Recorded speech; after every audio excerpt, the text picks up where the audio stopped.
नमन करती हूँ, जिन्होंने मातृभूमि की सेवा में अपने प्राणों को न्यौछावर किया। यहाँ पर उपस्थित मैं सभी जो वीरांगनाएं हैं उनको सत सत नमन करती हूँ, जिन्होंने अपना जीवन एक शहीद की पत्नी के रूप में तो जिया ही, लेकिन वास्तव में एक पति के बिना या एक पुत्र के बिना जीवन जीना कितना मुश्किल होता है, उन्होंने उस जीवन को जिया है, अकेले अपना जीवन जिया। पता नहीं किस परिस्थिति में उन्होंने अपने बच्चों को पाला पोसा होगा, किस परिस्थिति में अपने बच्चों को बड़ा किया होगा। मैं उन सभी वीरांगनाओं को सत सत नमन करती हूँ। आप सभी यहाँ पर जितने भी सैनिक उपस्थित हैं, मैं आप सभी सैनिकों को नमन करती हूँ, क्योंकि आपकी सेवा उसी के माध्यम से वास्तव में आज हम लोग सुरक्षित हैं। हम लोग मानते हैं कि जो सैनिक है वो आराम से अपना जीवन जीते हैं, बॉर्डर पे बैठे हैं, सुबह ड्यूटी पे जाते हैं, शाम को वापस आ जाते हैं। लेकिन किस प्रकार से एक सैनिक वहां पर खड़ा होकर अपनी ड्यूटी करता है। आज हम लोग यहाँ बैठे हुए हैं, सब लोग पसीना पोंछ रहे हैं क्योंकि हमें गर्मी महसूस हो रही है, लेकिन एक सैनिक जब तपती गर्मी में तपती धरती पर खड़ा होकर 24 घंटे देश की सेवा करता है, तो उसकी सेवा का हम अंदाजा भी नहीं लगा सकते वो कितना समर्पित होकर सेवा करते हैं। उनका सेवा भाव और उनका देश के लिए बलिदान अतुलनीय है, जिसके लिए शायद हमारे पास शब्द भी नहीं है कि हम उनके उस बलिदान को शब्दों में बयां कर सके। आज ये सम्मान दिवस भी हम सबके लिए बहुत सौभाग्य की बात है कि ये मौका मिला आप लोगों से मिलने का, सम्मान करने का आप सबका। लेकिन वास्तव में शायद हम लोग इस योग्य भी अभी नहीं है कि आप लोगों का सम्मान कर सकें, क्योंकि जो आप लोगों ने किया है वो हम कभी कर ही नहीं सकते। आपकी सेवा के सामने हमारा काम कुछ भी नहीं है। आप लोगों की सेवा, आप लोगों का कार्य सबसे अलग और सबसे महत्वपूर्ण है।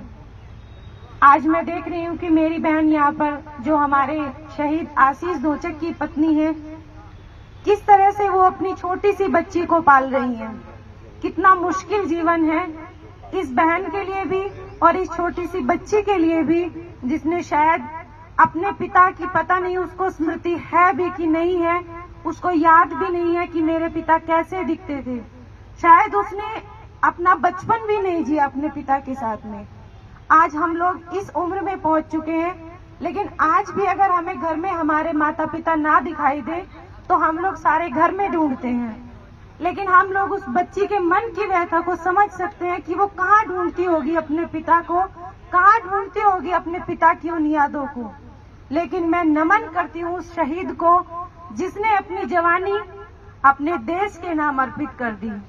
उस शहीद को सत सत नमन करती हूँ, उस माता को नमन करती हूँ, उस पत्नी को नमन करती हूँ जिसने अपने पति को खोया, लेकिन उस पति ने देश के लिए समर्पण किया, देश के लिए अपना बलिदान किया।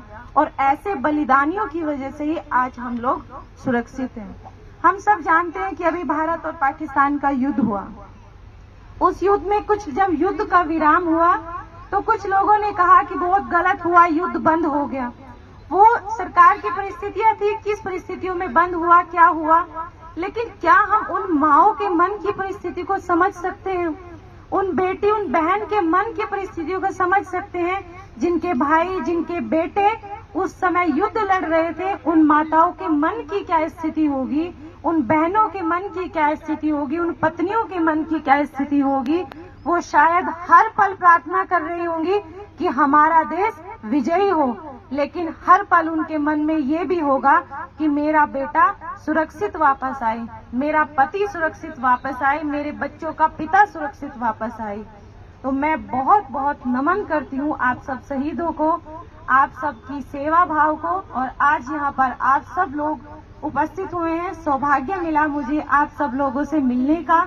और यहाँ पर जो हमारे शहीद की पत्नी बैठी हुई है, मैं हमारे सामने जब ये एक विषय आया था कि हमारे जो शहीद आशीष मेजर हैं उनके नाम पे किसी भी सरकारी संस्थान का या किसी भी रोड का नाम होना चाहिए, तो हर किसी ने बिना सोचे समझे उस चीज को पास किया है।